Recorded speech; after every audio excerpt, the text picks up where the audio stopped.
环球大乱线，深入世界最前线。大家好，我是董进桥，祝福全球各地的观众朋友呢，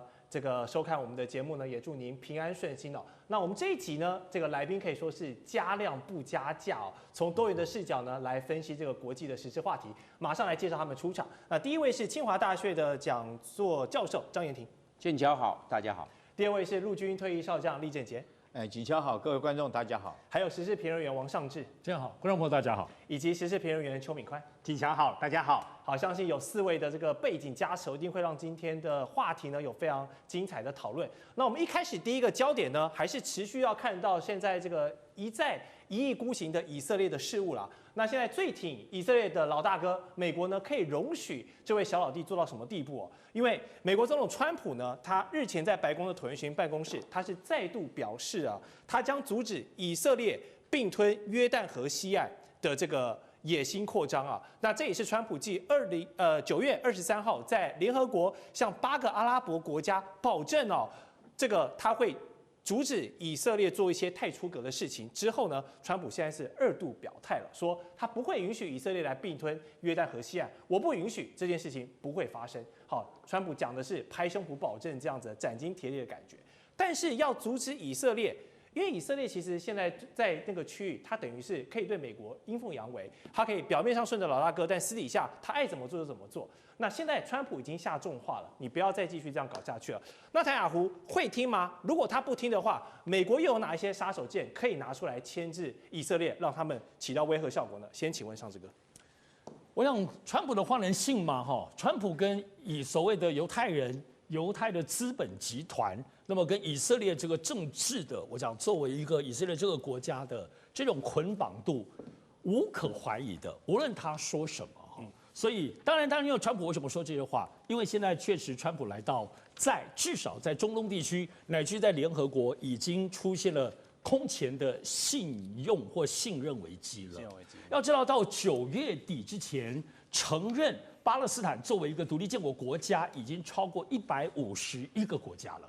这样子的势力哦，而且这里头包括像英国、加拿大、澳洲这些，跟美国过去都是麻吉的这些兄弟的，在各方面印太政策当中走在一起的这些，现在都支持巴勒斯坦，而且都承认巴勒斯坦是个国家了。我想，我们就长久以来，如果是老一辈的观众朋友都知道，巴勒斯坦要希望能够建国，其实历经了几十年都很困难，反而是这次以色列为了打哈马斯，先说打哈马斯，到最后真的就基本上就把整个加沙地带的部分已经完全要并吞了。对，而且要知道，不只是这种在战争上的东西，现在惹恼大家为什么会力挺巴勒斯坦的最重要的原因，单在联合国已经出现了好几次谴责以色列的不人道杀害，乃至现在最强烈的叫做种族灭绝。通过了这个谴责的法案，那么这样子的对以色列的国际间的厌恶、国际间的憎恨的程度，因为你做种族灭绝，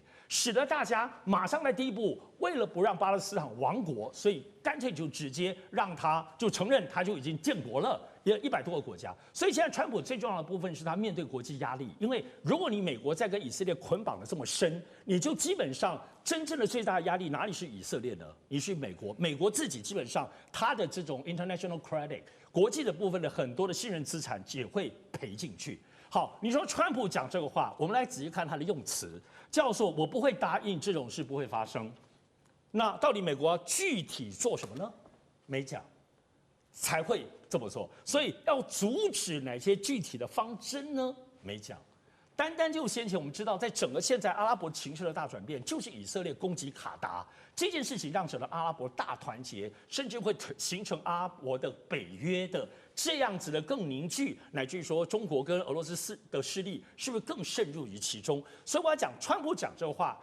真不真心不知道，但是至少在面对这样子的国际压力，乃至于英国、加拿大、澳洲等等的这些兄弟国家，在中东的情势上跟美国剥离出来的这个部分，其实对美国有很大的压力。所以我认为川普是这样的，无论如何要丢出这个话来，让现在美国承受的压力，然后至少仿佛在里头。不能够跟以色列拆伙，但至少当个公道伯吧。是好，所以这个是看起来川普这方面有战略的。可是这个部分我们刚才讲，他说的话都是空有其中，没有具体说他要怎么做。是。这确实哦，这一次以色列对加萨的打击真的是有点太过头了，以致国际都看不下去。那么以色列政府的扩张行径呢，也确确实实在发生的。我们来看到一个数据，截至2024年底呢，他们已经在约旦河西岸设立了141个屯垦区了。那么纳坦雅胡总理呢，他在推动的这个1万计划呢，就是打算在耶路撒冷以东的第一块土地要圈出一个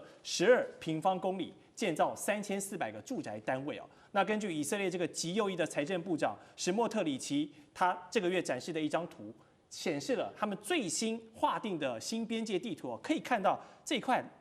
这个区域里面啊，以色列只打算让巴勒斯坦自治政府管理约旦河西岸仅仅6座城市而已啊。那先前其实就有传出很多传闻说，美国跟以色列要联手啊，在加萨大搞房地产这件事情，其实之前就已经有传闻了。所以川普对以色列这个禁令，就像刚刚上次哥提到的，我要阻止你，但我没有拿出说什么我要阻止你啊，就我没有拿出真的东西啊，大家也不知道你到底要用什么来阻止。所以美国政府说的话到底是玩真还玩假的？林宽哥，目前我在观察是美国的做法必须要去对全世界有一个交代，但现在最大的一个麻烦是，纳坦雅胡之前他在针对着整个加萨走廊的过程当中，他是师出有名。什么叫师出有名？我哈马斯今天先攻击了以色列，同时虏获了2400名的一个人质，但后面其实刚才上次哥有拖得非常非常清楚了。后面以色列的一个反击的过程当中，这个叫做 overreaction， 已经出现了过激的行为，而这个过激的行为让全世界一开始是回教的国家，后面包括了欧美等等的加拿大的、英国啦、德国等等，通通都站出来了，这个我们就不再赘述。但就现在来说，如果纳坦雅胡这个时候要去吞了整个所谓的约旦河以西，合理性在哪边？对，我们先把那个结构先拿出来。2次世界大战之后，根据联合国的一个公约，约旦河以西这个地区分成2个国家，一个叫做犹太人的国家，一个叫做阿拉伯人的国家。但阿拉伯人的国家中间被切成2块，一块就在约旦河以西，另外一块在加萨走廊。后来这2边同时实施民主政治之后，2边的民主脱钩了，因为在约旦河以西是一个政府，加萨是另外一个政府。但就现在来说，如果川普放任着以色列来到这个地方，对于整个约旦河以西为所欲为，这个很麻烦。为什么呢？川普目前其实拿着这个所谓的国际大旗，过去美国是世界警察，他拿着美国大旗是义不容辞的，但川普的利我主义之后，其实从过去以来这个角色已经慢慢倾斜了。所以我简单的说，目前全世界有100多个国家都已经要赞成巴勒斯坦建国。那建国完之后，其实这个建的国家是很虚弱的，包括了经济，包括了很多的结构是很虚弱的。那为什么大家还是要希望这么做呢？他们希望这个地方不要再乱了。但就以色列来说，以色列这个地方如果还要出手动脚的过程当中，上一次他被打，他有他的一个正当性的一个理由。这次如果贸然出兵的话，他就是跟全世界、跟联合国为敌。真的以色列敢这么做吗？那川普来到这个地方，敢犯全世界之大不讳？我认为这个地方我持怀疑的态度，双方会一直喊下去，真的出兵，我认为几率目前没那么高。是，好，我们看到这个犹太族群这一块应许之地哦，真的是一刻都不得消停，这个纷争还在持续。那么以色列的南部城市埃拉特在24号呢，又遭受攻击了，谁打的？也门的叛军派了2架的无人机袭击哦，也造成20人受伤。而且让大家拿出来讨论的是，2架无人机不袭击，但是这一次的攻击竟然可以破了以色列一向以来自豪的箭式铁穹，加上大卫投石索，我们说这个层层构建上来的先进飞弹防空系统。那么这个我们说坏掉的钟啊，一天也会准2次啊。那究竟这是也门叛军误打误撞，刚好瞎猫碰上死耗子，我就刚好渗透进去，可以打进去，已经破解了？还是说以色列这个自豪的防空体系真的从某个情况出现了破口，被敌对势力掌握到你的一些 bug 出现了呢？我们请这个空军专业的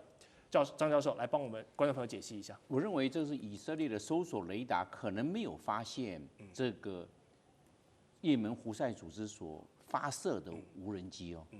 那你既然没有造成目标获得，那以色列的箭式防空系统大卫投石索也好，包含最后终端末端的我们讲到的铁穹系统，就没办法发生作用，我们更没有看到目标啊。我判断有一个地方可能状况发生，可能以色列可能不知道，就是也门的胡塞组织所发射的无人机上面表层可能喷了石墨烯，石墨烯是逆中涂层，专门吸收雷达波。你打到我上面的时候，我这无人机已经够小了，对，已经不太好容易发现，我就把这个底层涂成石墨烯。那石墨烯你雷达波打上来的时候，我吸掉，你根本反射不会吸。我又小，因为它这个。我们知道无人机是没有轮子的，它不会回来落地，这自杀式的回去，对，这个有去无回，不回来的啦。它根本结果你石墨烯一喷，我够小了，你又喷了石墨烯，双重逆中了，看不到了，你看不到。那这些箭式防空飞弹、大卫投石所到最后面的水球系统根本没有，我这是好的、但是我没有发现你啊，就变成这个状况，就那个我们要突击成功。我们知道防空有3层，第一个是总体防空，包含飞机都要出动，可以拦截无人机。包含飞弹变成机跟弹搭配，这个是总体防空。后来之后，我们往里面走的区域防空，我这个区域是由大卫投石所为这个中层。另外来讲，不要用箭式，因为箭式是打导弹的，你打这无人机太浪费，非常的贵。那就是变成大卫投石所跟最里面的铁穹，那这两个呢，就是区域防空用的。那最后面呢，我们讲野战防空或者是要点防空，这很重要。我这个高炮快进迫防空系统布置在这个地方等到你，如果过来我就把你整个弹幕把你打掉。是。那问题是最重要的，这个所有刚刚讲的总体防空、区域防空、野战防空都要雷达来照反目标获得，雷达没看到，所以这些弹都是好的，但是雷达没看到，瞎了眼了。所以我都认为这个也门胡塞它会调整。然后你也知道。战争呢，就是新武器、新装备的试验场。没错，我来做试验看看，结果这个穿透成功，结果渗透攻击成功了，造成这结果达阵还造成22个人以色列人的受伤。换句话说，也门胡塞在验证。那其他国家呢，也把这个所发现的这些新的这个点子呢，用在也门胡塞组织上面，因为其他的可能就用不到啦。你其他伊朗现在已经被以色列目前这个冲突已经暂缓了嘛？对，那叙利亚跟黎巴嫩也是啊。那也门胡塞组织，他现在是唯一还跟他做单挑的嘛？是。那加沙走廊是不可能嘛？因为现在以色列地面部队都进去了，我们找也门胡塞组织来做验证，还真的验证成功。为什么？从这个红海的南端的也门飞到那个我们讲到的以色列的境内将近2000公里，换句话说，它这个无人机算是个。中型的，小型飞不到那么远。比如说我们现在讲的见证者136可以飞得到，但是已经到末端，它可以，但是它也不大，它的大小像个汽车，我们讲到的表面积像汽车，它体积很小，所以不太容易发现。那我认为石墨烯可能已经应用在无人机上面，这个还是可能是首例哦。所以像这个刚刚教授跟我们分析的，现代战争的战场真的就是这个无人机攻击矛与盾的对决，我想办法突破你，跟我想办法防卫你，双方不断的在做这个技术的堆垒。好，刚才有提到伊朗最近呢这个被美国轰炸之后比较乖了，但是在讯息战上面呢还是在做一些事情，就是他们的情报部门最近发布了声明，宣称他们捕获了，成功获取了以色列核子计划有大量的机密文件那么伊朗的情报部长伊斯梅尔他就亲自对外公布说，他涉及取得了以色列这个核心的军事设施迪莫纳核反应炉的详细资料，并且他还有一份参与核武研发的科学家名单那过去呢，我们看到是美国跟以色列一起打压伊朗，你不要给我想妄制造这个核武你这个浓缩铀，一有什么风吹草动，我就派 B2去轰炸你的这个核设施。结果现在好了，反而是伊朗来指控以色列说，你不要密谋核武，我都有掌握你这些证据。但是伊朗这个说法有多少可信度啊？感觉怎么有一点做贼喊抓贼，还真的有些端倪吗？将军你怎么看？我觉得这个可信度不高了。不高那因为我们从他这个伊朗的情报部长这个伊斯梅尔他讲的话里面，我们去分析，他说他获得这个情报主要有3个来源。第一个，他说我用金钱，这个有人要报仇，我拿金钱去买的可见有人为了钱出卖。那如果说是以色列来讲的话，我相信能够参与他们的核子武器来讲的话，都经过严格的忠贞考核，尤其以犹太人的个性，你不太容易用金钱可以收买得到，而且这都是尖端的科学家嘛。试问一下他如果说一个月，比如说一个人的月薪就已经10万美元的话，他会在乎你拿2万美元去收买它吗？那可能性我觉得就不高，用钱收买。第二个是，他是说因为有人现在很反对纳坦雅胡，那确实是如此哈。纳坦雅胡因为他的贪污等等罪行，现在正在被以色列法院起诉当中。可是我觉得这也不构成理由哈，因为这个大家反对纳坦雅胡，以色列有些民众反对他，不是1天2天的事情。那大概从这个2023年之前哈，那时候发动阿萨克洪水行动之前，就他有很多政敌已经在反对纳坦雅胡。那我觉得说不太可能这些科学家用反对的因素就这个将出卖自己国家最机敏的资料。第三个哈，他是说他用骇客入侵的方式入侵到以色列的电脑里面，这个核子研究所的电脑里面所获取的情报。那我觉得这方面来讲，我们必须要知道，这个以色列来讲，他们的这种科技哈 AI 的科技或者是晶片科技，应该是远超过于伊朗，所以这个也觉得不可能。那在这种状况下，为什么这个伊朗情报部还要发布这种讯息呢？我觉得有几个原因呢。那第一个哈，他现在跟以色列来讲，虽然说是这个以伊的大战12天之后已经渐渐的落幕了，对，但双方来讲私底下的斗争还并没有结束。我们看到这个伊朗还是不停的对不管是黎巴嫩真主党啊，或者是伊拉克、叙利亚周边地区，甚至于对胡塞地区，还是输送武器，就像刚才张教授所讲的一样嘛，哈，这个胡塞的导弹从哪里来？那很可能就是继续伊朗提供给他的哈。所以他那以色列来讲的话，对于这个东西，他一定是势必加以打击拦截。所以双方的这种私底下的战争还是持续不断的。那第二个来讲的话，我认为他是在对国内做一个大内宣了哈。从这个伊朗跟以色列那次的大战结果，我们发现其实伊朗受伤还是蛮重的，国内很多的地方还是遭受以色列的空袭，它天空之中可以说是毫无任何一个制空作战的能力。然后任凭以色列飞机在这边这个如入无人之境，所以为了挽回，让民众挽回一点面子，他特别借这个理由说出来。那第三个，我觉得也是制造国际的舆论哈，因为来讲的话，大家都指责你伊朗有核设施，那以色列有核武器，我想说是已经是国际之间公开的机密。那虽然说以色列并没有承认，可是我们认为以色列应该是有可能有核子武器。那在这种状况之下，伊朗是不是想借着以色列纳坦雅胡现在正在全世界所有的联合国在大会期间哈，谴责他在加沙地区所做的这种种族灭绝的行动，利用这次机会啊，这个借口说以色列也在发展核子武器，来掩饰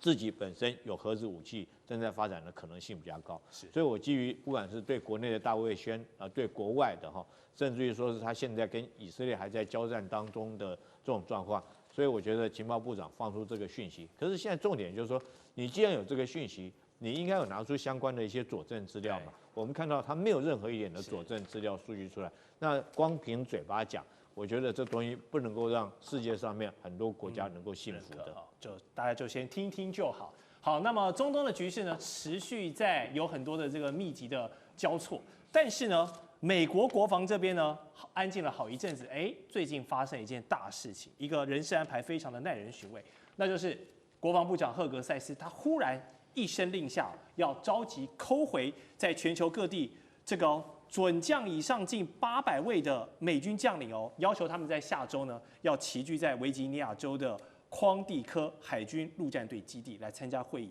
哇，没有说这个召开的会议是什么理由啊，但是一口气召回800多位散布在全球各地，美军这个全球部署各个至关重要的这些零组件，就散在各地这些大头，你全部给我抓回来，我要开一个会。什么会？华盛顿邮报分析哦，美军从来没有在同一个地点这样高度集中军事领导人的情况，真的是太罕见了。而且大家都会担心，虽然说美国的本土真的是防空各方面是滴水不漏，但是所有人这样聚集在一起，这个军事风险会不会太高了？如果真的有心人士要对你做打击，你真的就是被一锅端呢。好，这种大场面，以军事惯例研判，会不会是美军在计划下一场大规模的军事行动之前的一个推兵模拟呢？还是说在全球过去的军事文化当中有没有见过这种事情？我是没有听过了，但将军你觉得有这种状况？我觉得不会是做战争准备或作战计划了，因为你要了解美国军队的这种制度跟他的责任。我们经常听到，就是美国有一个叫联合参谋会议首长主席哈，那以前是布朗，这次被拔掉了。那另外来讲，我们经常听到印太司令部，对不对？欧洲司令部、中央司令部，其实美军来讲，它是在全球各地有一个司令部。那这个司令部是做什么工作的？它拟定相关的作战计划。比如说中央司令部，它就负责中东地区的所有作战计划。对，可能有很多的想定，可能很多状况。那每一个想定，它这个司令带着他参谋拟定好。拟定好，如果说万一发生什么状况来讲的话，由美军统筹派部队给他，比如说是如果说他需要2个航母战斗群，需要2个空降师，或需要多少地面作战部队，这时候再把部队编给他，编给他以后，由中央司令部去指挥这场作战。所以任何一个作战都是地方司令部他来测定作战计划，而不是叫国防部长来测定的，这不是哈。那印太地区就由印太司令部来测定作战计划，平常部队也不归他，不归他的建制，不归他，是美军自己直接管制的。那在这种状况之下，我觉得不可能说是把所有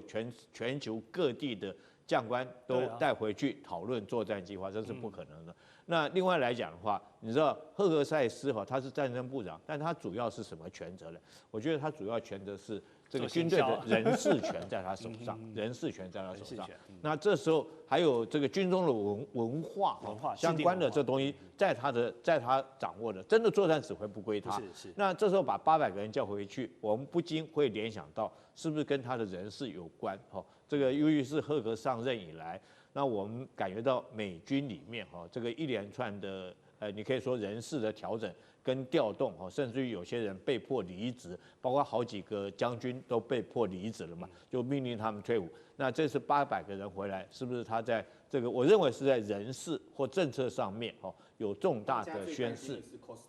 因为川普很喜欢 Costa。那第二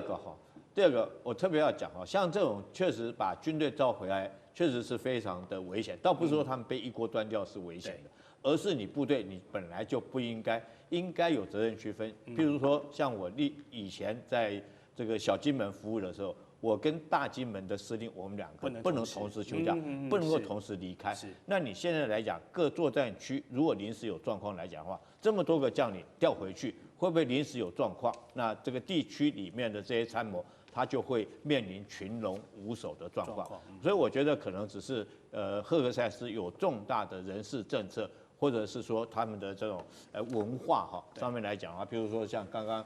要砍人，要砍人了，像这个可能性比较，像这个可能性比较高，但是跟作战我觉得是完全应该是没有关系。好，不过就在赫格塞斯召集这些将领起来，可能是要做一些人事宣布的同时呢，美国的空军特种作战司令部也发出了命令就是现在他们要对委内瑞拉不客气了，这个准备任务给我做好，随时准备备战，代表了高度的这个状态。而且此前美国的南方司令部就已经增派了10架的 F-35A 闪电2式的战机到波多黎各了。那海上则是部署了3艘伯克级的驱逐舰，再加上硫磺岛号2栖攻击舰所率领的海军陆战队待命群等等。好，陆海空都给你部署了，就是要剑指委内瑞拉了嘛？而且前面说的大动作召集800位将领开会，当然可能不是要询问他们的意见了，但是是不是要公布一些什么重要的东西？还有现在美国跟委内瑞拉这件事情该怎么来发展？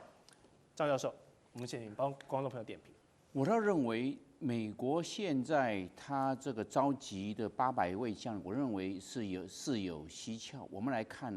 这有几个征候。自从今年的1月20号，川普总统接任美国第47任，来看，他1月20号上任，他2月的时候就把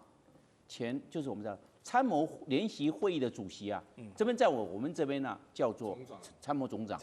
直接开除了，那叫布朗，把布朗拿掉了。这空军部，这是布朗是空军，我在美国还看过他，因为布朗在这一方面是很服众望的。是，你把这个最大的、最高的换掉，你直接换掉他。你刚1月20号上任，2月就把他拔掉了。你看看这会不会在美国，他都有他的人脉、他的影响力，他在军中40多年，你看他影响力多大，你把他直接换掉了，这个人事会造成士气还有部队管理的动荡。好，那紧接着5月份的时候，就说要把你们这个上将太多了。一共38个上将，要砍掉7个，你们只能剩下37啊！那个现在上将要变成中将了，位置砍掉，因为美国每35000人编制一个上将，平均是美国135万个部队，所以编制38个上将。你现在说要砍掉20%，要砍掉7个，那会造成陆海空军，美国有4军，如果加上火箭军就是太空军了，就5军，它是陆战队也上一个军，陆海空陆战队加上太空军，那每一个都要砍。那我现在的话，你可以增加，大家高兴，你一砍，这是得罪人的事情了，这是今年5月的事情了。难怪人说玩鱿鱼游戏要淘汰。对，就类似这个样子。那大家高不高兴？都不高兴了。另外一个在8月上个月啊，你把 DIA 就是美国的我讲大家叫做国防情报局 （Defense Intelligence Agency）， 你也给它把它拔掉了，管情报你把它拔掉，那这样的话你会造成人事动荡。我干得好好的，我没犯错，你干嘛把我拔掉？问题是出在这里，那你会造成人心动荡。所以一般来讲，美国在海外的这些部队，这些我们叫做指挥官或者是总司令哈，他是怎么样？他是用视讯开会的，就你把他从欧洲叫回来，从亚洲太平洋通叫回去。出大事。对，这个是非比寻常哎，大家从来没有的事情，都视讯啊。他们要舟车劳顿呢，是这个样哎。那你这样呢？他们有驻地有任务的。那换句话说，我认为是人事的问题是第一。第二个，我们来看，可能政党倾向啊，因为美国是共和党跟民主党，那个前阵子的时候是这个拜登是民主党，现在共和党上来了，那有些人可能还有一些这个政党倾向，每一个人都有政党倾向，军人也是啊，军人也是公民啊，你怎么没有政党倾向？统统换掉。那你这样的话，部队有一半将近是民主党倾向的嘞，就把它换掉，那你会造成部队上士气的问题，没错，内部管理的问题。那你现在把它招回来，以免这方面呢是会出大问题。最后一个，我认为是以巴的从以色列跟巴勒斯坦，对，那以色列巴勒斯坦有的人他拒绝执行命令，他说我不运送武器，你运送武器去，这个是一个我们讲的屠杀、种族灭绝，我不要运送，就变成把他抓起来做军法审判呢。那因为美国会认为这个是违反人类罪，对，为什么要运送大量武器？因为已经打了2年了，从前年2023年的10月7号，2年的这个以巴冲突会造成美国军队里面内部管理的压力，因为它里面也有同情的我们讲的人道主义者，没错，是这个样子，所以造成大家压力都很大。那压力很大的时候，赫格塞斯有时候很难压得住，你有说服不了这些老将。赫格塞斯你是少校退伍，少校退伍当国防部长。他本来就只是川普的一个，他之前是媒体人，媒体人嘛，他少校退伍去当媒体人了。你要压那些上将，4星上将，有时候压不住，你知不知道？就压不住不行了，要回来。所以他有跟这个赫格塞斯绝对跟川普报告过，才能够把这些海外的这些高级将领通通叫回来。因为川普是3军统帅啊。我们叫5军统帅好了，5军统帅啊，对，是这个样啊，当然报备。所以川普你要问川普，对我知道这件事情，但是不能透露太详细。我认为这些点点滴滴啊，都造成美国，尤其是高阶的这些将官，尤其是战争部，因为现在不叫国防部，叫战争部，对，很大的压力，压力过要不行了，一定赶快召回来，大家来讲一下，对我们政策是如何，将来如何做，如何配合，如何执行，不然以免出其他的事情，节外生枝。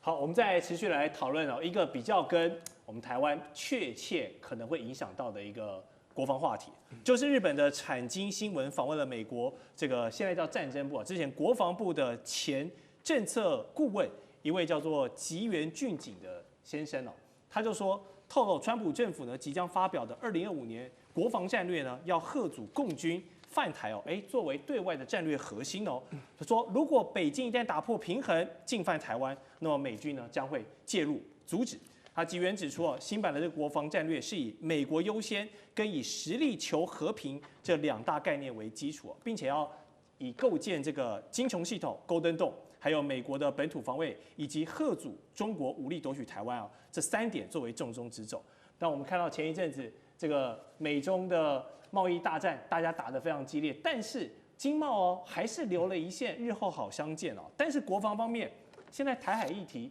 真的要被川普政府端上台面，好好的审视，好好的讨论了吗？过去以来，美国一直都是走一个战略模糊的方向，我就是你们自己去谈，我就是不支持也不怎么样。但现在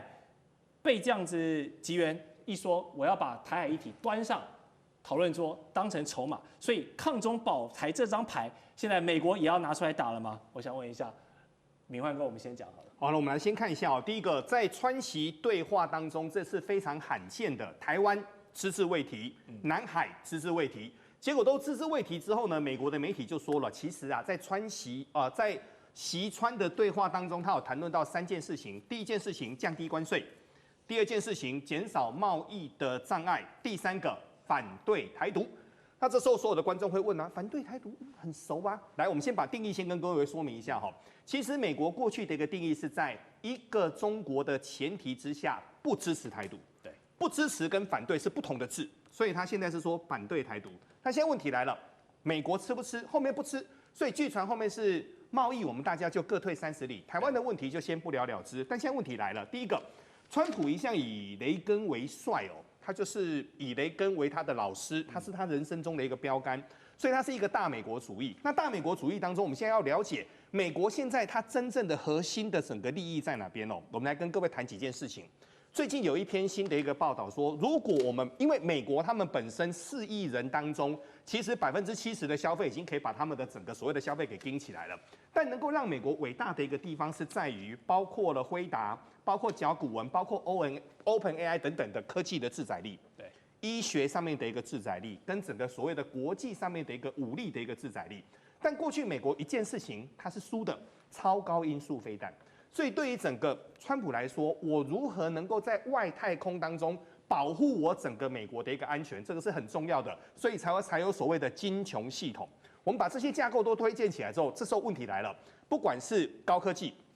不管是军武，不管是所谓的极端的一个运算，目前全世界铁铮铮的事实告诉我们，全世界排名前15大的公司，包括了辉达、AMD、苹果等等的，现在在全世界的科技大脑当中，只有一个出海口，叫做台湾的台积电。那台湾的台积电，其实美国对台湾的台积电是爱也深，恨也深。为什么呢？贝森特跟川普常常讲一句话，就是你们台湾把我们美国人的晶片生意全部抢光光啊！但现在呢，来到这个地方，他们又没有替代的一个方案，所以我们把这个地方做一个combine 的一个部分是什么呢？就整个所谓川习会来说的话，对于台湾问题，大家是没有共识的。但第一个。对一方来说要拿下台湾，另外一方的话要保护台湾，没有台湾的话就没有所谓的高科技，这个对他们来说是重要的，所以才会出现了菊原静景所说的建构金琼系统，强化美国本土防卫，嚇阻中国武力夺台。为什么呢？这刚好符合美国最重要的3大利益。张志哥呢？抗中保台现在真的是美国有在想的事情吗？我来更集中谈一下这个国防战略。那么美国其实这样子，每任新政府上台的时候都会出一版这个国防战略，平时不出的。那么这一次的，我们看川普上任之后，这个国防战略在9月初的时候初稿其实有披露出来。当时也就是说这里头有几个条文是这样子，国防战略其实它基本上有2个架构，第一个架构是针对于国防。这里涉及到美国国内或者是美国的国内的区域的国防防务，这是一大块，金琼就是在这里。此外的部分是针对它的中俄，比如这些对手，在所谓国际布局当中，这是另一大块。它的国防战略是这样子，而国防战略我们都知道，它的在主稿人在负责的就是他这个次长，跟台湾对于台湾的亚太关系非常重视的次长，就是柯博吉率领团队来写这个国防战略的。所以我们现在来看，在9月初已经大家有披露看到架构了。现在因为10月要公布嘛，所以现在等于是这个日本人或他的这个顾问再把披露一下。大家比较惊讶的是，金琼归金琼，刚刚讲嚇阻中国归嚇阻中国，9月初看到也是如此，但他现在把2个东西变成好像有因果关系，所以是这样吗？不知道哦，我们要等到10月才能够真正看到正式的版本。但我要表达的部分是，确实美国有点变化，因为都知道就是在这段期间，包括华府，包括整个加州的派兵。刚刚讲国内嘛，对，这个部分是很新的，是过去没有的，所以是不是在这一次的国防战略当中有具体体现出来？那么这里头，当然我觉得还是要特别注意的，就是说现在所谓在嚇阻中国这件事情上，第一个柯博吉这个次长他一直是这个思路，所以他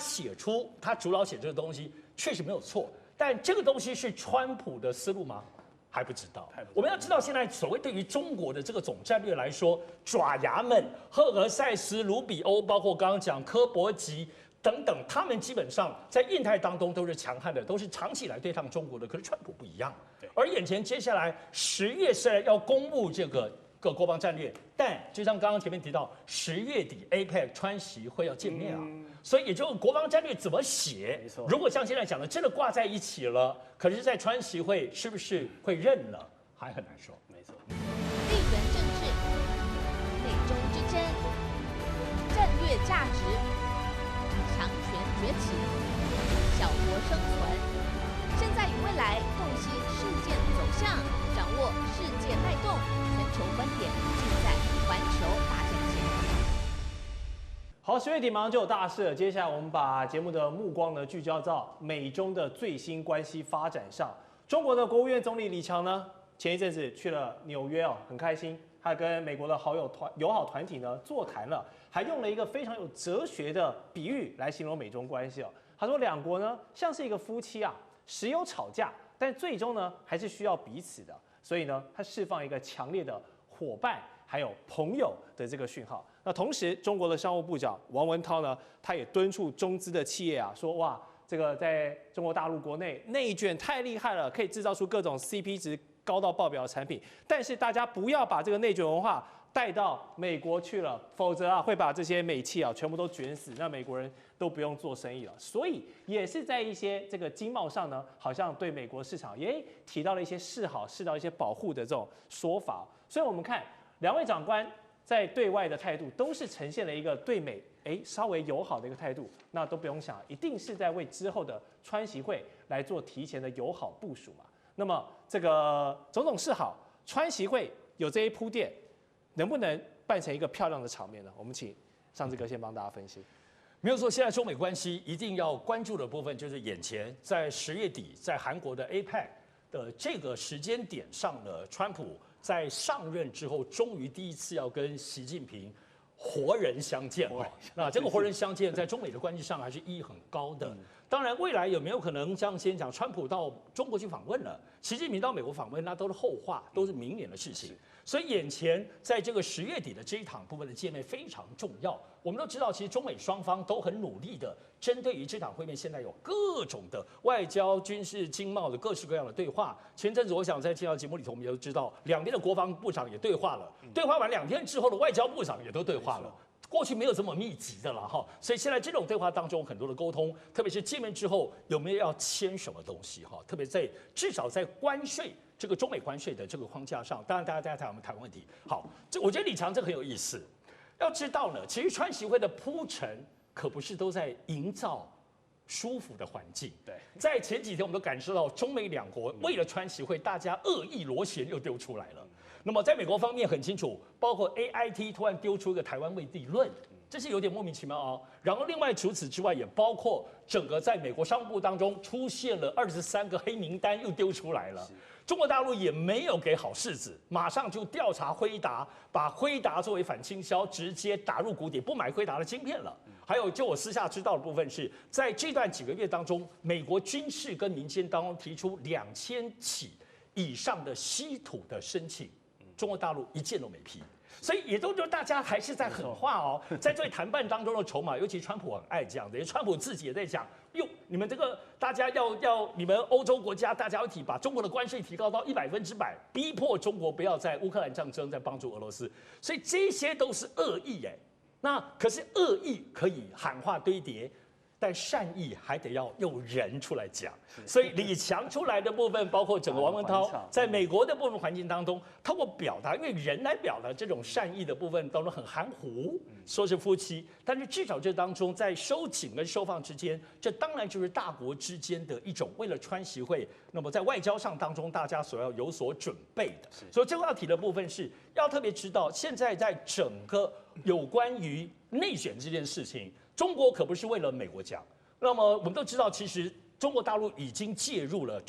已经介入内卷了，主要就是在新能源。我讲这当中就比亚迪，比亚迪过去一直要降价把其他的电动车都快搞死，比亚迪自己快搞死了，它的股价从之前的130块。现在已经跌到107块了，已经跌破30%了哈，所以包括它这获利的状况非常不好。虽然它卖的已经超过了特斯拉，所以这种内卷本身对于比亚迪，包括整个中国大陆新能源市场，现在出现了危机。所以中国大陆的已经官方介入，不准比亚迪降价这件事情，未来是不是包括 AI、包括机器人等等，也会同样的避免内卷本身影响到中国，跟尤其在中美的科技竞争的这个对抗。那么讲的好话是不要影响美国市场，实质的意思是不要失去中国在中美科技对抗之下中国自己的优势。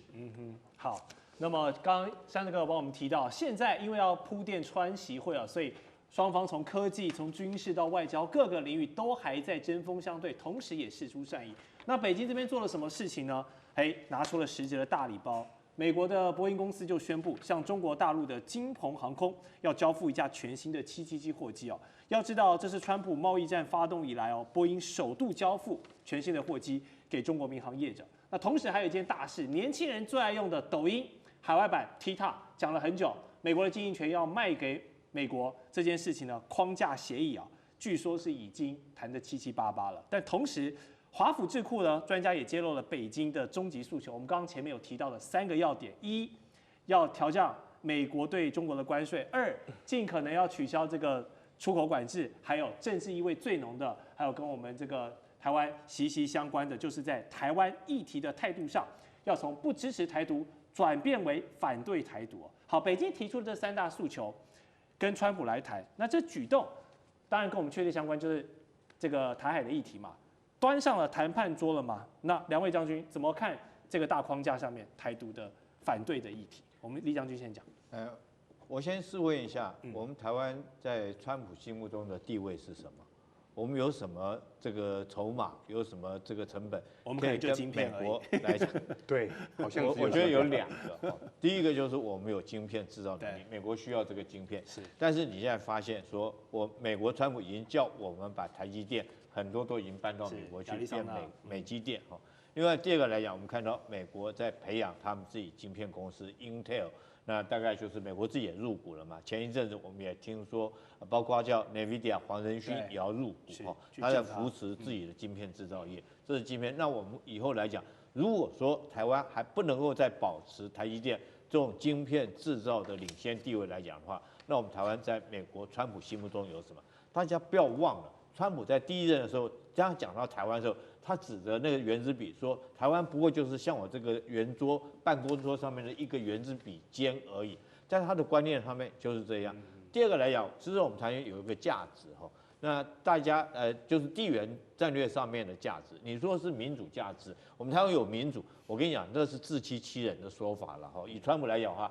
他不会因为你的制度是民主制度，就竭力费尽兵力来保护你。我们台湾的地缘战略价值在哪里？是因为以前我们在这边形成第1岛链，在第1岛链的中央位置，可以有效的吓阻住中共解放军出了第1岛链。但是你在这边堵了半天，你回头一看，突然发现，哎呦，这个后面全部都是解放军的，这个航空母舰都在我屁股后面了。那你认为说地缘战略上面，我们台湾现在还没有这个价值在里面？那可不可以用交换的方式？我们不要忘了，川普本来就是交换的个性。我们看他对乌克兰来讲的话，之前对不对？他提供对乌克兰来讲的话，他甚至要乌克兰就割让乌东4州，直接给那个这个普丁哈，在结束这场战争。后来他又要求说是这个乌克兰要给他稀土，现在他的要求是说叫欧洲哈买美国的武器，让乌克兰继续打。所以你认为我们台湾现在好像是重蹈乌克兰的覆辙嘛哈？现在叫我们 GDP 要变到5%这么多啊，那这个武器来讲卖给我们，甚至要我们这个大量的采购它的农产品。要采购到3000亿的农产品这么多的数量，所以如果说这些我们台湾都被掏空以后，你认为说是我们光凭我们因为地缘战略因为时空因素，我个人认为说已经不存在这个封堵住解放军出第1岛链的这种事实能力已经结束了，因为我们看到中共解放军已经有2艘航空母舰已经在关岛第2岛链那边在做演习，所以我个人认为说是当我们台湾在川普心中已经失去利用价值的时候，会不会这时候就很容易被川普出卖掉，拿来当做交换的条件？是。那张将军呢？我们台湾在这个谈判桌上的筹码，我们是一张好牌吗？我认为这个弃台论也好，还有这个筹码论也好，甚至我们想到的利益交换说，都会有间断都会出现在各种媒体或者是这个学术的研讨会的会场。我认为，但是有几个我认为可以做参考的警讯，就第一个，这个搁置对台的军援，比如4亿美元嘛，就相当于122亿台币搁置军援，那不是讨好中国大陆吗？你为什么要搁置呢？这个军援他们都已经是既定继承的嘛，对嘛？所以有一些我们可以从这些蛛丝马迹来逻辑推断将来会怎么发展。所以我认为现在美国对我们台湾来看的话，支持度是大幅降低。第二个，我们来看呢，不让赖清德过境美国本土。赖清德上任将近1年半，不让从来没有过境美国本土，这是绝无仅有，没有过的。现在就是这样，那这个是什么？释放了什么意义呢？不可以，因为我要讨好中国大陆。你如果过境我们。甚至在这美国本土发表一个演说，或跟这个侨界来个座谈，这可能对政治氛围、政治气氛可能会受影响。所以你看看，这是创纪录，1年半都没有过境到美国本土。第三个呢，他不卖给这些台湾的相关武器装备，不让它升级，是降规的。你看呢，我们要买F-35，他不卖；P-8A 的反潜直升机，反潜侦察机他不卖；那空中加油机我们也提出了不卖，甚至E-2D能够16可以宁可16来进行一些配套，这个我们讲到了有种系统化的演练。对，美国也不卖E-2D，后来也打回去了。这都是美国可以赚钱的、啊。我们向你买啊，我们出钱啊，但是他不要。你看这些猫腻啊，这些跟我们的这些降级降等下来的、是累积起来哈。你为的是什么？我们给你钱赚呢，我们也愿意花大钱掏银子给你啊，但是他不要，你就知道有些猫腻。最后一个我认为关税问题，关税。给韩国15%，给日本15%，你给我们20%，我们20+N 到现在也还叠加嘞，对，20+N 怎么会这个样？大家都不是同一个，我们大概跟日本、韩国大概是同一个经济的这种水准嘛，结果对我们台湾不利嘛。你这个大家一起15%吧，也好看呐。换句话说，我认为这个是里面有一些猫腻，有些增厚在里面是不妙的。那在联合国上面这些你不管 WHO 就是世界卫生组织啊 ，WHA 世界卫生组织联会。你还这么 ICAO 就是国际民航组织都不让台湾参与，美国帮我们讲话啊，他都不说，他都每次都就是我们不要讲他装聋作哑，就是他在这方面是很消极、比较被动。行政组织还有联合国大会等等都不提，所以我呢认为在这一方面，我认为这个赖政府在这么要有所警觉，要判断要稍微精准，这些不能视同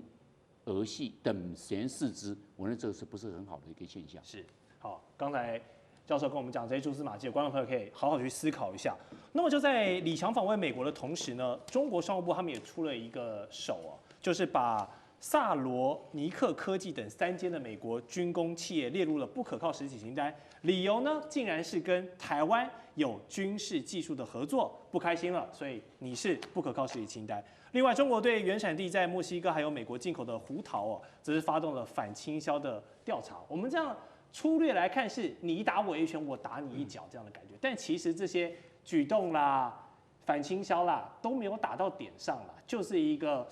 怎么讲，没有致命性的一个反制而已啦。大家没有做到打蛇打7寸这样下死手，可以理解是为了川习会在铺垫啊，所以现在双方都还在克制，真正的大杀器还没有出来吧？我认为真正大杀器的话，现在是一则一则在亮哦。等一下来跟各位做说明哦。简单的说，美中2个国家，一个是最大经济体，一个是第2大经济体，所以2个在大原则上面的话，就如同李强所说的，如同一对夫妻，最终需要彼此需要。可是呢，你给我实体清单，我给你实体清单；你给我穿小鞋，我就给你穿小鞋。小地方一直斗争。例如说，我们来看哦，美国现在很急的是在稀土这一块。那稀土这一块的话，据说是部分的发动机等等的用量到明年的3、4月就会用完，因为通常他们战略储存大概都说在1年左右哦，所以后面该要怎么走，这个持续要来做观察。但现在美国去封了整个小油包的一个所谓的油剂之后，其实对美国的影响也非常非常大。那中国的影响其实也蛮大的哈，为什么呢？中国现在的失业其实也在加剧当中，包括了纺织、包括了家具、包括了运动鞋。我们举最简单的 ，Nike 的股价从高点的160跌到最近是跌破70块钱了。所以呢，其实就整个过去是中国生产、美国消费，现在这条路也有点不太通哦。但现在有个状况是，美国还有办法再打吗？因为美国这2个月的就业状况一直不太明朗哦。那我们就回到主环境来说，主环境的部分的话，就是川普4月打关税，请各位，全世界只有一个国家是2次延长，中国2次延长，7月延长了，后面现在要延到11月。但各位，重点来了。这2天陆续很多事情陆续在民党当中哦 ，TikTok 正式卖了。那 TikTok 正式卖的过程当中，川普签了行政命令完之后，他谈了习近平他知道。然后目前美国由甲骨文跟银湖资本来做接收，银湖资本负责出钱，甲骨文负责整个未来的整个内部的一个控管。所以第一个，过去 TikTok 新加坡控管会拉掉了，但 TikTok 能让 AI 不能让。我们在上次来的过程当中，有跟各位谈论过哈，这是史上第一次苹果手机没有去碰到华为手机的一个攻击，所以这次苹果手机的备料备的比较高。现在全中国都在准备做整个 AI 的升腾晶片，那为什么呢？据传目前在青海啊等等的一些电量比较多的地方，中国正在准备全中国的一个所谓的 AI 的一个资料中心。所以就大方向来看 ，TikTok 可以让 AI 不能让，大环境当中双方还是斗而不破。地缘政治、美中之争、战略价值、强权崛起、小国生存。现在与未来洞悉事件走向，掌握世界脉动，全球观点尽在环球大战线。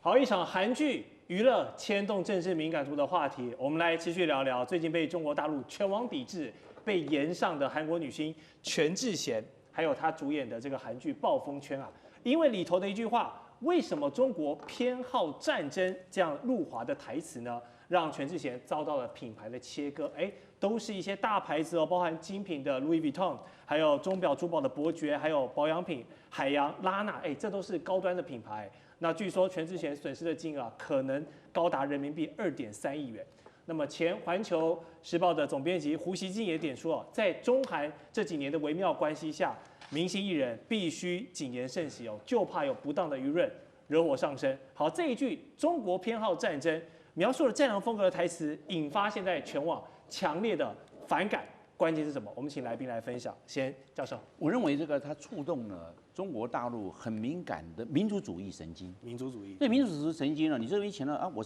因为中国大陆讲究的是慎战，很谨慎作战。他强调的是还是有一些这个我们讲传统的儒家文化，就你强调说这个它是一个变成一个好战，那民族主义就触动了，因为我们中国大陆在民族主义这一方面，我们知道，我们就去看南京照相馆，是扩大纪念9·18事件，你就知道了，这个是民族主义的里面的一环。然后呢，现在随着中国大陆的国力的上升，还有军力的上升之后呢，这个民族主义啊更敏感，因为我现在有底气了，以前没有底气，我都还有民族主义的这种意识呢。现在我底气更强，结果你变成对我这个敏感的神经在做触动，马上就反弹了。你看当初在15年前的时候，萨德事件啊，韩国的这个生意，对，我们就知道，这还受到一个很大的影响。那现在跟15年前来比一下，中国大陆又是今非，就是习非今彼了，应该现在进步又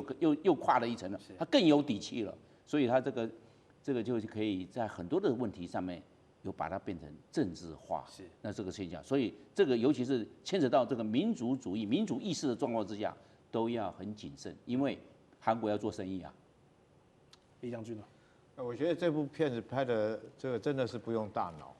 为什么？我们讲娱乐就是一般观众为客人嘛。对。那你一定要，你拍的片子，不管是主题或内容或台词的话，一定要为你客人所喜欢的嘛。那我们很难想象说，以韩国这种影剧居然去犯这种低级的错误哈。你讲完这种话，一定会被抵制嘛。那不要讲人家中国有这个民族情绪，那包括越南也是一样，你去诋毁人家国家。那我想说，当然你韩国人自己看得开心就好了哈。但是你如果说你这部片子拍了以后，你想要卖钱卖到大陆去的话，那当然不可能卖过去了。那你今天来讲同样的道理，如果说是中国去拍一部片子，像731，或者是说我们南京照相馆，你想他可能在日本卖座吗？根本就不可能的，因为可是中国自己有自己的市场，那你韩国你要不要中国市场？你如果说是需要你这部片子要到中国去市场去卖，你就必须要谨言慎行，仔细审查每一句台词有没有相关的辱华，不然你将人家的民族情绪惹出来，你这部片子怎么可能在中国卖得成钱呢？那拍电影娱乐事业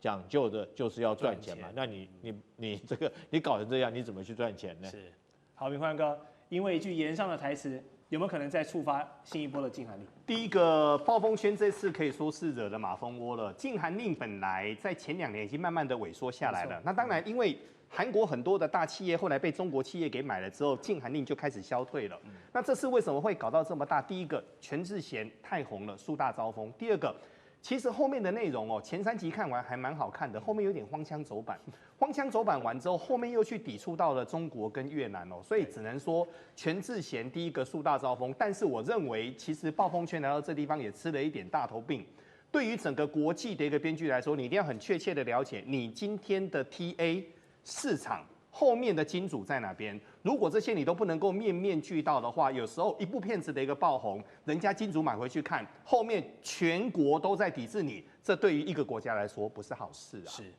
好，对于这样的指教批评呢，韩国主流媒体有不一样的看法，他们还为全智贤做出了辩护哦，认为说这一句话为什么中国偏好战争是被断章取义了啊？因为加上有心人士的这个恶意剪辑，跟现在这些短影音这么发达，才会闹成这么大的风波。说其实在剧中的角色跟分析呢，那一句为什么中国偏好战争的语境其实是反衬的。当然每个人看有不同的说法，但是全智贤本人被延上之后呢，他其实也没有放低姿态认错哦。那有消息说品牌跟他切割，也只是做了一些选择性的删除做样子来平息众怒而已。其实全智贤私底下该赚的钱也不会少，所以野蛮女友到现在还这么坚决，他还有底气，因为钱还是可以赚到口袋里。上志哥怎么看？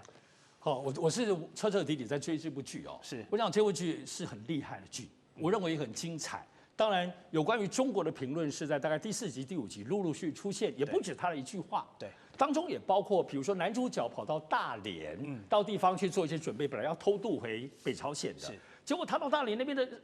把现在的大连描述像是个极为落后的一个破市场。同时之外，这里头因为女主角她自己过去是在戏里头的角色，曾经是韩国的驻外大使，所以她也跟戏里头的中国大使有了对话，就跑出来的那个演戏的中国大使有点吊儿郎当的，就是看起来也不太入流，所以有很多东西堆叠起来，才会变成这个恶意的螺旋哈。那么，但我必须得说，这确实是一出很难的剧，因为这应该是韩国有史以来最惊人的一个国际政治军事爱情剧。是。这里头众多，所有在里头，然后还要包括里头的贪腐，这里头包括女总统，然后她要竞选女总统，很难以想象。然后女总统还被暗杀，然后她的先生也在教堂被枪杀，你可以想象的最人性。所以我在看前3集，我真的是很激动哈。好，所以也难怪会受到这么多瞩目，因为大陆的观众也很多。所以呢，这里头必须得公平的来说，因为这整件事情它就是编剧。当然，导演也是作为一个在模拟，虽然知道它是一个假戏，可是它太拧真了。北朝鲜有一个你要厉害的核弹的潜艇，对，唱万吨。美国政府这里头有美国总统还有美国的国务卿说真的要开战，在朝鲜要开战，都知道是假的，可是他把最近的地缘政治的争议性全部放进来。所以因此在这里头的大家触及到很深的这种神经，所以谁打战？中国打仗吗？北朝鲜跟中国当然结盟啊。那大概所谓的韩国跟美国要不要结盟呢？所以这里他其实提出很多的反思。所以这里说中国偏好战争，我其实刚刚其实要讲的，媒体在做辩护是对的。当我在看到整趋势了，这句话跑出来的时候，我那时候有咯噔一下。对，但是你知道那个是陈巨贤淡淡的讲的，但我必须得说了，只要任何涉及到跨国政治，你用你真的导演跟编剧，你不要觉得大家都知道是假的，因为太入戏了。全智贤跟男主角张东元也都是我喜欢的，我们都看入进去了。因此这里头所触及的，刚刚讲民族情感，包括现在的这种国际地缘政治现实，是大家一直被拉扯的。所以你一旦有一个讲不清楚的东西，乃至你把大连，你知道现在最恨这出戏的就是中华人民共和国的大连，说我们大连明明这么进步这么美，怎么会是个破烂的一个传统市场的感觉？所以我想这件事情是这样，现在是民间在抵制，市场也害怕中国大陆的消费市场，但是官方。有中国大陆的官方，虽然胡锡进表达了一些，但是在官方无论外交系统或等等，基本上应该是会控制，不让现在因为李在明跟中国关系还是不错的，不会让他这件事情烧到影响中韩关系的。地缘政治、美中之争、战略价值、强权崛起、小国生存，现在与未来共析事件走向，掌握世界脉动，全球观点尽在环球大战线。好，回到节目现场，产经的热门话题，美国现在对经贸的黑手也要打到我们台湾的企业了吗？最近发生什么事情啊？大家都知道，自行车的龙头 Giant 捷安特呢，他们这个美国的海关暨边境保护局CPB 对捷安特寄出了战扣令，指控这个旗下的巨大机械在台湾生产的自行车零件呢，涉及强迫劳动人权的一个议题。然后货品全面禁止进入到美国市场，这一刀砍下去啊，也是让巨大的股价重挫。然后现在感觉有点杀鸡儆猴，不只是台湾的其他企业，包含亚洲整个对美国的供应链都开始人人自危了，就怕如果哪些地方没有让美国开心，是不是就忽然被灌了一个莫须有的名堂，然后呢就被这个禁止啊？那么这是单纯的人权审查吗？还是说是美国打着强迫劳动的一个旗号，实际上又是在玩弄过去非常擅长的这个贸易的权术呢？把战扣力当成经济战的武器，明欢哥怎么看这个事件？我们现在谈论这几件事情哦。第一个，美国的海关跟边境保护局最近去说，台湾的巨大，它居然有所谓的一个劳工上面的一个问题。其实这个问题，我们到目前为止，我们都非常的一个挣扎哦。为什么呢？第一个 ，WRO 是什么呢 ？WRO 叫战扣令。什么叫战扣令？对于美国来说的话，他们可以说，你这个商品当中，如果是非法生产、非法劳工，或者是有过度的奴役人家，这个通通都是不行的。甚至于有所谓的债务管理，这个通通不行。所以这里面有包括什么马来西亚棕榈油啦，包括韩国等等的，这个我们就不细谈哦。但台湾的巨大，再来跟各位谈一事情哦。过去巨大是在台湾发迹，20-30年的过程当中，在中国巨大了之后壮大了，然后他回到台湾来。回到台湾之后，他们就知道了要跟中国来做脱钩，所以他们其实现在很多的边缘厂跟协力厂都是机械化的。其实他们人工能够用少就尽量少。但讲句实在话，这2年的巨大其实经营得非常辛苦哦。巨大股价最好的时候是400多块，这2天遭受到这个消息，它股价今天连100块都守不住。但现在麻烦在这什么地方呢？我们认为巨大来到这个地方，我认为巨大是敲山震虎。什么叫敲山震虎呢？现在美台的2国的一个谈判正在最后的一个边缘，那再来要进入所谓的深水区。深水区当中很多事情是美国他很需要，可是他又想课税，他到底要怎么做？232条款当中包括了资通讯产品，包括了整个所谓的电机、电脑相关跟整个晶片相关的，这个都非常非常重要，但现在都还没有谈完。那还没有谈完，后面要进入这个地方的时候，先把巨大扣一个罪名。各位，这个罪名好恐怖哦！强迫劳动、债务劳役、扣发工资、过度的一个加班。以我们对于巨大的一个了解，巨大本身具有所谓的极度的一个所谓的资本化。其实巨大会做这些事情吗？我个人是真的很怀疑。但来到这个地方，是你一间台湾的公司去面对着一个美国政府，所以这个不只是已经小虾米对大金鱼了，有时候你不知道你要怎么去面对你那么大的一个所谓的敌人哦。所以来到这个地方，为什么大家都在担心的是说，这个所谓的 WRO 的暂时暂扣令，会不会是美国海关跟边境管理局让整个川普来把整个谈判武器化当中重要的一个关键？所以我们最后要谈论到的是，现在美国其实海关扣留物已经扣很久喽，有中国的渔船，有南韩的海盐，有多米尼加的一个砂糖等等。但这次去扣到了台湾的自行车。这个是第一次，但我最担心的是扣巨大的整个自行车只是第一个开始，后面的一个谈判整个步骤会变困难，是我最担心的。是，透过这份名单其实我们也发现，过去美国用这个 WRO 当武器化，不只是对付这一次包含中标的有我们这个巨大之外，其实过往对中国、对日本、对韩国、对马来西亚等等都有过这样的做法。那尤其在东北亚，韩国、日本、台湾，这都是你第一岛链的盟友。现在对盟友开刀，什么意思？李将军？我骑过捷安特的脚踏车，好骑。如果说你骑过它的竞赛级的脚踏车，它有很多种。对，那有一些这个就是在公园骑的那种，其实非常优雅，也非常好看。鼠椅车。如果说你骑它的这种竞赛级的脚踏车，那一辆很贵可能10几万以上。但你骑得起来的话，那个顺畅度你会觉得自己变成哪吒，你知道哪吒，因为觉得好像2只脚装了风火轮一样。那速度非常快。我跟各位讲以我这种年纪，我骑骑捷安特的脚踏车竞赛骑的，在公路上我时速可以骑到将近40公里，你想吗？它速度就是这么好的一辆脚踏车。当然，美国一定很眼红。我觉得美国这次对巨大做这种动作，很明显就是准备将这个巨大的这个产业脚踏车的企业能够搬回它美国嘛。我们知道美国一直讲说 MAGA 就是很多的产业希望拉回它美国。那现在借着这种手段来打压，其实美国对全世界各国都是一样，会扣一个莫须有的罪名，包括对新疆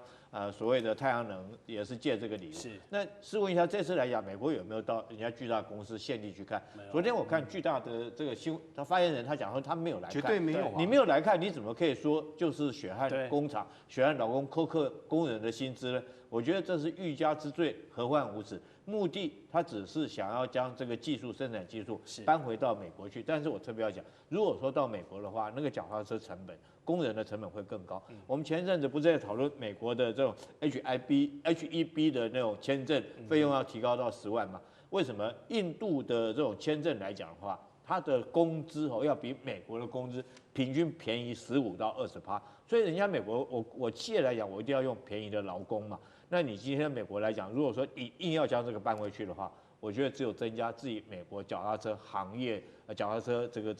个车辆的一个成本，那将来这个成本一定会更高，卖的价钱一定会更贵。好，观众朋友，再看一下这份名单哦。除了我们台湾的巨大之外，上面的马来西亚中旅游5年了，禁令还没有撤销。韩国的盐业也是苦苦在证明清白，唯一比较解禁的就是多米尼加的砂糖，但是被爆出哦，背后呢也是跟川普有这个政治的关联啊。那要不要撤你的销，要不要解你的这个死局啊，就是看你后台硬不硬。老话一句啊，你有关系就没关系啊。所以美国又双标了吗？这一次对这么多企业这莫须有的这个罪名指控，到底合不合理？像这个，我想这是整套的手段。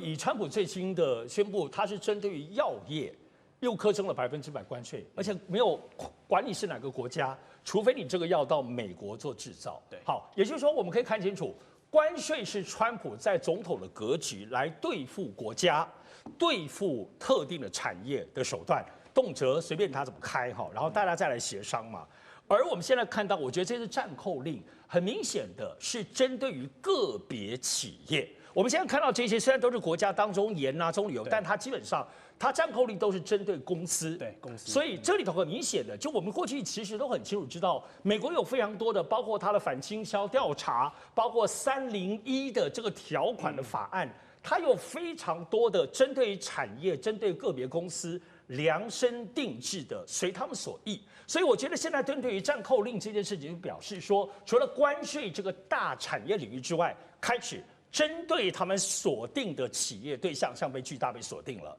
都知道他先前都有，我想巨大自己也表示嘛，过去有讲说，美国方面有问他们是不是要去移到去制造，那个巨大就完全就直接说不要，对，所以他当然就是被锁定哈，所以至于说美国现在多重的手段，有这些法令，有这些条例给政府跟很多的商务部也好，他们的财税部也好，甚至连他们的国安的部分、国土的部分的这个都可以在这里头有任何的部分的出招，而现在除了由川普或美国政府的对国家大产业，现在更细密了，透过针对于特定公司用这种暂扣令的方式，可以更琐碎、更细致的进行。也就是说，我没有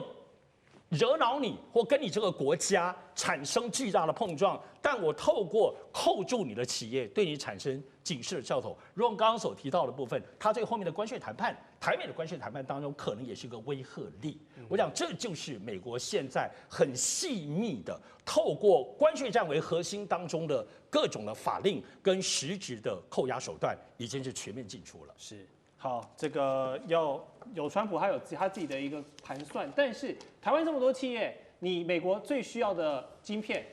你不做，然后你去欺负一个自行车业者，什么意思？我看这个按照国际依赖理论来看的话，这个人在屋檐下还不得不低头，因为美国是霸权，它世界超强，很多人大家都要看它。我们看第一个经济，大家都经济都要依赖它。像我们来看的话，我们在去年2024年。对美国的贸易顺差，台湾顺差739亿美元，你看那么多，你是不是要赚美国的钱？对，你要做生意要对，那你就要听美国的，因为不然我不要跟你做生意，我关税给你提高，或者是哪些东西给你限制，或者给你严格的检查，他就可以找出理由了。你不得，因为你没办法，你这个非要依赖他，经济依赖这是个最大的。第二个，我们讲的军事依赖，你军事依赖，你为了区域安全，为了你的这个国防，你都要向他买武器。你买武器一买之后啊，就一直依赖下去了。你要一直延续下去，都整个是他的系统，后勤保障是他的系统，维修是他的系统，甚至训练都是他的系统，你就会脱离不了他了，你就依赖他，会依赖越来越深。第三个我们讲到的就是国际依赖，